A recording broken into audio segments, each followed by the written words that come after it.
బాబాయ్ దా సిట్టింగ్ వేద్దాం.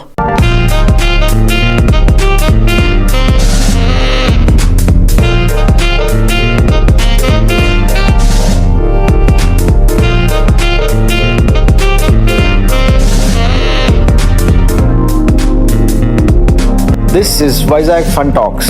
It's not a podcast, it's a fun cast. నమస్తే, వైజాగ్ ఫన్ టాక్స్ మరో పాడ్కాస్ట్కి స్వాగతం సుస్వాగతం. అమరావతి ఆంధ్రప్రదేశ్ క్యాపిటల్ మీద చాలా డిస్కషన్ అవుతుంది. ఆ డిస్కషన్లో నాకు కొంచెం క్యూరియాసిటీ ఎక్కువయ్యి ఏఐని అడిగాను.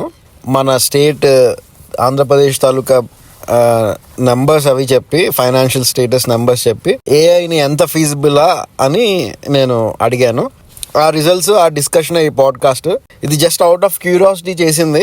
ఎవరిని క్రిటిసైజ్ చేద్దామో లేకపోతే పాలసీ డెసిషన్ మేకింగ్ ని ఏదో తప్పుపడదామని కాదు. ఎవరి కంపల్షన్స్ వాళ్ళకు ఉంటాయి. Just out of curiosity as a fun analysis చేశాను అంతే. సో ఈ ఎక్సర్సైజ్ లో మొదట ఫైనాన్సెస్ ఎస్టాబ్లిష్ చేయడానికి physical deficit of Andhra Pradesh in absolute terms ఎంత ఉంది అని అడిగాను. అది 62,719 crores అని చెప్పింది. అంటే జస్ట్ బడ్జెట్ చేసిన దానికి మనకి రెవెన్యూ వచ్చిన దానికి అది డెఫిసిట్ మాట. ఆ తర్వాత అడిగాను మొత్తం total borrowings of Andhra Pradesh state government ఏంటి అని అడిగాను. అది 4.91 lakhs యాజ్ ఆఫ్ 23-24 అని ఏఐ చెప్పింది. అంటే అప్పులు అన్ని ఉన్నాయి అని.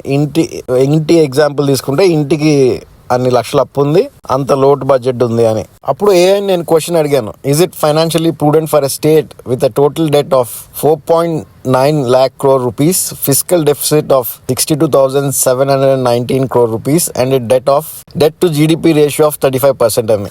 అంటే ఇంత టోటల్ అప్పు ఉంది, ఇంత లోటు బడ్జెట్ ఉంది, మళ్ళీ ఆదాయంతో కంపేర్ చేస్తే డెట్ అంత ఉంది ప్రతి సంవత్సరం 35% అని అడిగా అనమాట.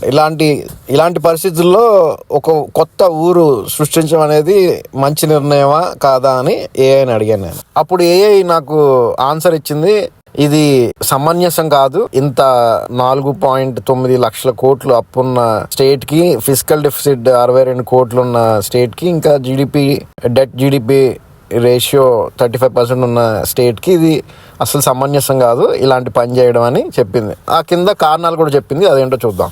మొదటి కారణం అయితే పొటెన్షియలీ అన్సస్టైనబుల్ డెట్ అని చెప్పింది. అంటే అది ఎప్పటికీ తీర్చలేని డెట్ అని చెప్పింది. రెండోది ఏంటంటే అది ఒక డెట్ ట్రాప్ అవ్వచ్చు. అప్పు తీరుస్తూనే ఉంటాం కానీ వేరే ప్రొడక్టివ్ అసెట్స్ అవి క్రియేట్ చేయం, ఇంట్రెస్ట్ అలా తీరుస్తూనే ఉంటాం అనే విధంగా చెప్పింది రెండోది. మూడోది ఏంటంటే అది క్రౌడ్ అవుట్ చేసేయచ్చు ఫండింగ్ ని. అంటే మొత్తం ఉన్న అప్పు ఎంతైతే అప్పు ఇచ్చే సామర్థ్యం ఉందో అదంతా క్యాపిటల్ తినేస్తుంది. వేరే వాటికి అప్పు ఇవ్వడానికి ఎవరు ముందుకు రారు, ఎందుకంటే వాళ్ళ దగ్గర అప్పు ఇవ్వడానికి డబ్బులు ఉండవని చెప్పింది. దాని తర్వాత కీ ఫైనాన్షియల్ కన్సిడరేషన్స్ ఏంటి, financial stability versus long term growth. అంటే కొంతమంది ఇమీడియట్ గా ఫైనాన్షియల్ గా ఇబ్బంది ఉన్నా లాంగ్ టర్మ్ లో గ్రోత్ ఉంటుంది అని భావిస్తారు అని చెప్పి. కానీ అది ఆప్టిమిస్టిక్ ప్రొజెక్షన్స్ అవుతాయి. అంటే పేపర్ మీద లెక్కల్లా అనిపిస్తాయి అవి, కానీ అది నిజం అవ్వకపోవచ్చు. చాలా రిస్కీ అని చెప్పింది మాట అలాంటి అప్రోచ్. ఇంకో అప్రోచ్ అయితే ఇన్ఫ్రాస్ట్రక్చర్ ఫండింగ్ స్టేట్ కాకుండా ట్యాక్స్ రెవెన్యూ రేస్ చేసి జనాల నుంచి కట్టించడం, బారోయింగ్, ఇంకా పబ్లిక్ ప్రైవేట్ పార్ట్నర్షిప్ టైప్ లో చెప్పింది. ఆ తర్వాత అప్పు తీసుకొని ఇలా కొత్త ఊర్లు కట్టడం సహజమే, చాలా గవర్నమెంట్స్ ప్రపంచవ్యాప్తంగా చేస్తున్నాయి. కానీ అది only viable if the state governments debt to GDP ratios less than 20 అనే టైప్ లో చెప్పింది. ఆంధ్రప్రదేశ్ కి 35% ఉంది కాబట్టి కొంచెం రిస్కీ అని చెప్పింది. ఇంకా ఒక ఆల్టర్నేటివ్ ఫండింగ్ మెథడ్ ఉంది, ల్యాండ్ వాల్యూ క్యాప్చర్ మెథడ్. ఏంటంటే అప్పుడు ల్యాండ్ గవర్నమెంట్ తీసుకొని పూలింగ్ అప్పుడు అదే ల్యాండ్ పూలింగ్ తర్వాత అమ్మితే దాని రేట్ పెరిగినప్పుడు ఆ డబ్బులు వస్తాయి అని చెప్పింది అనమాట. చివరిగా కంక్లూజన్ ఏంటంటే తక్కువ క్యాపిటల్ ఇంటెన్సివ్ గ్రోత్ స్ట్రాటజీ వాడితే బెటర్. అంటే తక్కువ ఖర్చుతో ఎక్కువ డబ్బులు వచ్చేలా ఏదైనా ప్లాన్ వేస్తే బెటర్ దీనికన్నా అని చెప్పి. నేను ఇలాంటి ఫైనాన్షియల్ సిచ్యువేషన్ లో ఎంత ల్యాండ్ క్యాప్చర్ చేస్తే మనకి అది కిట్టుబాటు అవుతుంది నేను అడిగాను. కానీ అది చాలా కాంప్లెక్స్ ఇష్యూ, చాలా ఫ్యాక్టర్స్ మీద డిపెండ్ అయి ఉంటుంది అని చెప్పింది. ఒకటైతే నాకు అర్థమైంది ఏంటంటే, ఇప్పుడు మీరు అంతా ల్యాండ్ క్యాప్చర్ చేశారు అంటే ఇప్పుడు మనం ఏదైనా ఇల్లు కొన్నాం ఎక్కడో దగ్గర, అది వాల్యూ పెరుగుతుందని దాని చుట్టుపక్కల అందరూ వచ్చి కబ్జా చేసేసి నాశనం చేసేసి పిచ్చి పిచ్చి పనులన్నీ చేసేస్తే మనం ఎంత మంచి వాల్యూ పెరుగుతుంది అనుకున్నామో అది పెరగదు, అది అలా తగ్గిపోతుంది. అలాంటి రిస్క్ అయితే ఉంది. అంటే మనకు ఆల్రెడీ ఆంధ్రప్రదేశ్లో పొలిటికల్ రిస్క్ చాలా ఉంది, ఇల్లీగల్ మైగ్రేషన్ వచ్చింది. సో ఇలా ఎవరైనా అక్కడికి వచ్చి చండాలం చేసి అది చేస్తే పొలిటికల్గా మనం కంట్రోల్ చేయలేం డెమోక్రసీ వలన. సో అలాంటి టైంలో అది చాలా రిస్కీ అవ్వచ్చు. మనం ఏదైతే అప్రిషియేట్ అవుతుంది అనుకున్నామో మిగతా పొలిటికల్ ఫ్యాక్టర్స్, హ్యూమన్ ఫ్యాక్టర్స్ వలన అది డిక్రీజ్ అయిపోవచ్చు. ఎందుకంటే అంత మనం స్ట్రాంగ్ గవర్నమెంట్ అంత స్ట్రాంగ్గా మనం అక్కడ చేయలేం కదా ఎన్ఫోర్స్మెంట్. ఏదైనా లా ఇండియాలో జనరల్గా డెమోక్రసీ ఆపేస్తుంది కాబట్టి అలాంటి రిస్క్ ఉంది అని చెప్పింది. ఆ తర్వాత నేను కుతూహలంతో ఇంకా అడిగాను, ఒకవేళ $1 3 అయిపోతాయి, ఇప్పుడు 83 రూపీస్ అవుతుంది కదా, అలా కాకుండా అయితే అప్పుడే ఏంటి అని.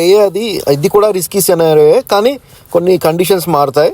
ఫారెన్ డెట్ బర్డెన్ రెడ్యూస్ అవుతుంది, ప్రొజెక్టెడ్ కాస్ట్ తగ్గుతాయి, ఇంపోర్ట్స్వి, ఇన్ఫ్లేషన్ తగ్గుతుంది అని చెప్పింది. కానీ ఎక్స్పోర్ట్స్ రెవెన్యూ అది తగ్గిపోవడం వలన ఫిజికల్ డెఫిసిట్ పెరిగిపోతుంది, అందుకని ఎకనామిక్ ఇన్స్టెబిలిటీ ఎక్కువైపోతుంది అని చెప్పింది. ఓవరాల్గా కంక్లూజన్ ఏంటంటే చాలా ఇది కూడా రిస్కీయే. ఒకవేళ $1 3 అయిపోయినా అది కూడా రిస్కీయే, ఎందుకంటే ఎక్స్పోర్ట్స్ రెవెన్యూ పడిపోతుంది, ఓవరాల్ ఫిజికల్ డిఫిసిట్ పెరిగిపోతుంది. అందుకని ఈ ప్రపోజిషన్ చాలా రిస్కీ ఉంది. ఎలాంటి సినారియోలో అయినా ఇలాంటిది వర్కౌట్ అవ్వాలంటే షార్ట్ టర్మ్ ఫైనాన్సెస్ బాగుండాలి, లాంగ్ టర్మ్లో స్టెబిలిటీ ఉండాలి అని ఓవరాల్గా కంక్లూజన్ ఇచ్చింది. దీన్ని బట్టి నాకు అర్థమైంది ఏంటంటే ఇప్పుడు క్యాపిటల్ కట్టాలంటే అది క్యాపిటల్ ఇంటెన్సివ్ పని, అంటే డబ్బులు ఎక్కువ ఖర్చుతో పని. అలాంటి ఎక్కువ ఖర్చు పెట్టి గ్రోత్ సాధించడం కన్నా తక్కువ ఖర్చు పెట్టి ఏదైనా గ్రోత్ సాధిస్తే అది లాంగ్ టర్మ్లో మంచిది అని ఏఐ చెప్పినట్టు నాకు అర్థమైంది. ఇంకా నేను కొంచెం ఆలోచించాను హిస్టరీలో ఏంటి, ఎలా అయింది, కొత్త సిటీస్ ఎలా డెవలప్ అయ్యేది అని.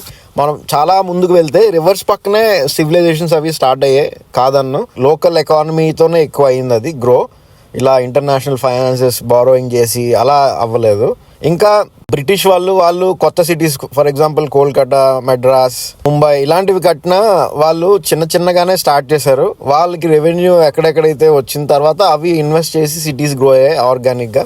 ఇంకా హైదరాబాద్ కూడా డెవలప్ అయినప్పుడు కూడా అది కూడా already existing brown field city, అది దానికి అడిషనల్గా అవుట్స్కట్స్లో ఒక చిన్న సిటీ కట్టి అప్పుడు గ్రో చేశారు. అమరావతి కూడా ఆల్రెడీ అలాంటి సిచ్యువేషన్లోనే ఉంది. అది ఈ సినారియోలో అవ్వకపోవచ్చు, ఇంత డెట్ ఉండేది. ఇంకా డెట్ పెరిగిపోయి ఇబ్బంది అవ్వచ్చు అని చెప్తున్నది. వేరే గ్లోబ్లో వేరే పార్ట్స్లో కూడా ఈజిప్ట్ క్యాపిటల్ కొంచెం అలాగే గవర్నమెంట్ ఫైనాన్సెస్తో కట్టి అలా అది డెట్ బర్డెన్ అయిపోయింది. అలాగే ఇండోనేషియాలో మోస్ట్లీ డెట్ బర్డెన్ లాగే అవుతుంది. అది ఎందుకో మరి సరిగ్గా పరిశీలించి నిర్ణయానికి వస్తే మంచిదని నా అభిప్రాయం. ఓవరాల్గా హై లెవెల్లో చూస్తే చైనా కరెంట్ అకౌంట్ సర్ప్లస్లో ఉంది, అంటే ఎక్స్పోర్ట్స్ చైనావే ఉన్నాయి. చైనాని మనం బీట్ చేయలేం. ఒక పక్క టారిఫ్స్ పడుతున్నాయి. మేబీ ఇంటర్నల్ డిమాండ్ కన్జంప్షన్కి, మెటీరియల్స్కి జనరేట్ చేయడానికి ఇంకో మార్గం లేదేమో. కంపల్సివ్గా ఇది చేయాల్సిన పని ఉందేమో. అందరికీ పని ఉండాలి కదా, పని లేకపోతే మళ్ళీ అది కూడా ఇబ్బందే. అక్కలేక మింగలేక ఉన్న పరిస్థితిలో ఉన్నారేమో. ఏఐకే తెలుసు, నాలాంటి వాడికి అర్థమవుతుందంటే వాళ్ళకి అర్థం అవ్వకుండా ఉండదు హైరప్స్లో డెసిషన్ మేకింగ్ వాళ్ళకి. అయినా చేస్తున్నారంటే ఏదో బలమైన కారణాలు ఉంటాయి, అంతా చూసే చేసుంటారు. ఏఐ చెప్పింది అయితే ఇది. ఈ వీడియో మీకు ఇంట్రెస్టింగ్ అనిపిస్తే షేర్ చేయండి, కమెంట్స్ కూడా ఏమైనా మీ థాట్స్ ఉంటే పెట్టండి. అది ఈ పాడ్కాస్ట్. మళ్ళీ వచ్చే పాడ్కాస్ట్లో వేరే ఇంట్రెస్టింగ్ టాపిక్తో కలుద్దాం. అప్పటి వరకు సెలవు, నమస్తే.